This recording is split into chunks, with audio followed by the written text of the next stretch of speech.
Good day, and on behalf of the Mayor's Office of Black Male Engagement, we invite you and welcome you to another Spotlight series where we highlight the contributions of melanin-enriched men in the city of Philadelphia. And today we're very excited to have a guest, Mr. Akinseye Brown, who is from Bock, who is going to tell us about his organization, tell us about who he is, what he does here in the city, and how what he does impacts men and boys of color in the city. So once again, welcome. Thank you very much for having me. Absolutely. So Yes, sir. if you wouldn't mind just telling us a little bit about who you are, aside from the work that you do, give us some insight in terms Yes, of sir. who Akinseye is. Yes, so my name is Akinseye Brown. I am born in Philadelphia, born and raised. I was raised primarily in the Mount Airy and Germantown area of the city. And I was going to school, or I went to school at John B. Kelly as elementary school. And then obviously I went on to high school. But before high school, I went to Pickett, Okay. Clarence E. Pickett. Yeah. Yeah, I have to remember all these schools here. I kind of bounced around a little bit. So I went to John B. Kelly for elementary school. Okay. I went to Clarence E. Pickett and then moved to Morris E. Leeds. And that's what brought me to the Mount Airy section of the city. Yeah. And then from the Leeds school, I went to Creative and Performing Arts. Okay. And being raised in a artistic family, I was able to use those innate skills that my parent gave me to enter into Creative and Performing Arts as a visual arts major. Yeah. And that was in 1987. Got it. So I think that was one of my biggest hallmarks for myself as a creative person, going to Creative and Performing Arts, because what that taught me was that life wasn't easy and people are not giving you things on a silver platter. Got it. To enter into Creative and Performing Arts, you have to go through a portfolio process. And that was the first time I ever went through something like that. Wow. You know, when you're going through middle school and grade school, you're just kind of going because your parents send you to school. Right. But this is the first time that I wanted something and I had to work at getting it with competition. Got it. You know what I mean? And Got I think that really stuck into my mind as a young person. Yeah. And that followed me as I went into my professional life as a creator, a artist, illustrator, graphic designer, and eventually a comic book artist. Got it. Got it. So as a melanin-enriched man of African descent, Yes, sir. Tell us a little bit about your time at Kappa, where there are a lot of folks who were like you and seeking their dreams and learning about the arts and the impact of arts in the city. Absolutely. I think Kappa gave me a incredible foundation for understanding and appreciating the arts, but also artists. You know, the people behind the paintbrush, the people behind the pens and the pencils and things, the people behind the voice and the instruments. What I learned in Kappa is that there's one thing to have talent, whether or not that's something that you grew up with or you really worked at it, but there's another thing that speaks to your work ethics and keeping that talent and then pushing it forward. You know, because as you already know, as an educator yourself, you can't allow yourself ever to have that status quo. You always have to push for the next level. And at Kappa, you know, between students, sometimes there were competition. You know, sometimes, well, I can draw the still life better than you, or no, you can't. Or look at the lighting on that. You know, you get a little bit of that. Gotcha. But you know, just the fact that you had professors and teachers that were grading your progress. Yeah. You know, your artistic, creative progress. Sometimes you, as a student, think that, oh, my creative process is something private. You know, something. I'm an artist, so it's my private voice. But you know, there's things that you could do to improve with that. Got it. You know, so that was another eye-opening experience for me as well.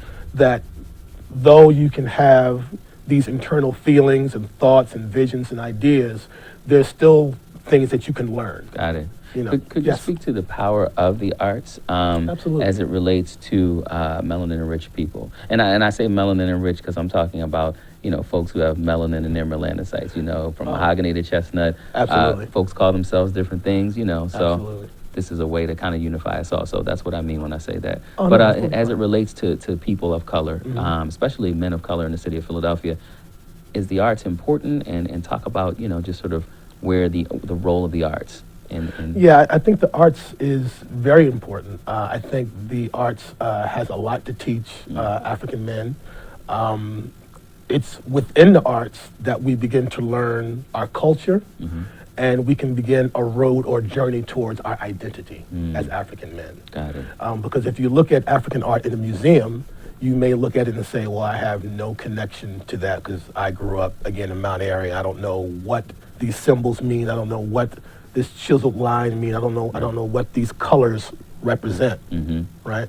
But when you begin to study and you begin to take an in-depth look at the symbology behind the art, the meaning behind the art, why was the art created, what time periods it was created, and in what conditions, you begin to understand a little bit more about your connection to a people and culture that you may not see in the everyday. And then what that begins to do is take you on a journey of rediscovery, and then on another journey of how you want to develop yourself into the future. That's very powerful. So tell us about ECBOC and tell us what this acronym is. You know, folks want to know what ECBOC is. I hear. How do you even spell it? No. Exactly. Right. Exactly. Right. So ECBOC, the East Coast Black Age of Comics Convention, is a 501c organization in Philadelphia. It's one of the longest running, if not the longest running, Black-owned comic book convention in the nation. So it's headed by our founder, Mr. Yumi Odom, an educator from Philadelphia. He'll say born and raised from Brooklyn, so I have to say that. You know Mr. Yumi well. Right. Right. But the foundations of ECBOC obviously came from Mr. Yumi's love and enthusiasm about fantasy and sci-fi and even science. But underneath all that, it has a underlining focus on literacy.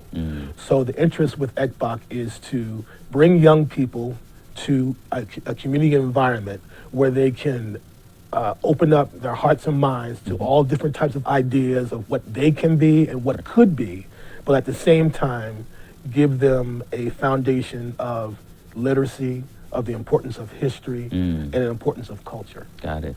And so that's what we do at ECBOC, and that's what we'll be doing this coming ECBOC, May 2019. It'll be our 18th year. Okay, is this a convention? Yes, it's a comic book convention. For those who don't know necessarily about comic book conventions, they're just a geek party. Well, people converge together and they talk about comic books. They talk about the literature within the story of comic book heroes. Got it. And many of them are creators, and many others are simply fans who want to read and purchase. Right. And so what also happens within that Xbox circle environment is a lesson about entrepreneurialism. Got it. And so what we have there is when we have our large marketplace that features at least 30 to 40 different vendors and exhibitors, you can have a professional that actually has worked for some larger publication houses in New York or California or wherever they might be. But then we also have, the Rahims and the Shaniquas and things like that from Philadelphia, who says that, you know what, I have an idea for a story. I have an idea of an African hero that looks like me, that has Afro puffs or braids or locks. I'm going to create it, and not only am I going to create it, I'm going to market it to the public. Wow. I'm not going to keep it in my bedroom. I'm not going to post it on my wall or hide it under my bed. I'm going to come to the front, come to the fore, and come to the public and say, hey, look, my name is Jamal, and I have a publication. My book is called The Essence of Every Black Young Man, or Super Jamal. Yeah. Seeing yourself as superheroes is very important. So before we close, you talked about the impact already, but I'd like to know two more questions. Yes, sir. First, is there a particular character that kind of is very popular at these conventions where folks might dress up like, and tell us a little bit about that character? Yeah. Our mascot character is a Petamax created by Mr. Yumi Odom. Okay. And he is a young boy by the name of Assad, and he has twisty knots and things like that. But he's also partly immortal. So what that story allows him to see various things throughout our history, but then also go into the future and see where we can or could be. Got it. But there's plenty of other characters that exist. For instance, we've had our brother Dawood Amyab-Weeble, who is a Philadelphia native, who created the character Brother Man. He was very popular in the 90s. And he was credited as one of the earliest black comic book heroes from the city Gotcha. that went nationwide. But Philadelphia is also a city of firsts. Our city is actually the home of George and Orrin Evans, I believe from the North Philly area. And in 1946, I believe, they created the country's first black comic book called All Negro Comics. Wow. So our city is very rich in ideas, very rich in stories, and Bock, and as well as myself, are very keen on keeping that tradition of storytelling alive, especially with our black boys. Uplifting literacy, but also telling our stories, because that's where we'll see ourselves in the future. That's where we get our identity. That's a perfect segue into the last question. And just wanted to know if you could give us a piece of advice for the listening audience and for the watching audience. You know, melanin and rich boys and men in this city, what advice would you give them? My advice would be to know your story. You know, don't be afraid of your own voice. Get to know your family, because within your family, you automatically begin to know a little bit about yourself. Absolutely. You know, whether you get along with your aunts or uncles or your father or mother or what have you, there's something of you within them. You know, it's your job to carry their story forward and then to make it your own. Got it. That's our job. That's powerful.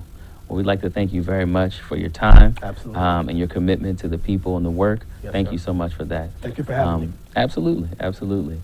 And we'll return with another edition of the Spotlight series on behalf of the Office of Black Male Engagement in the city. Thank you very much for watching, and tune in next time.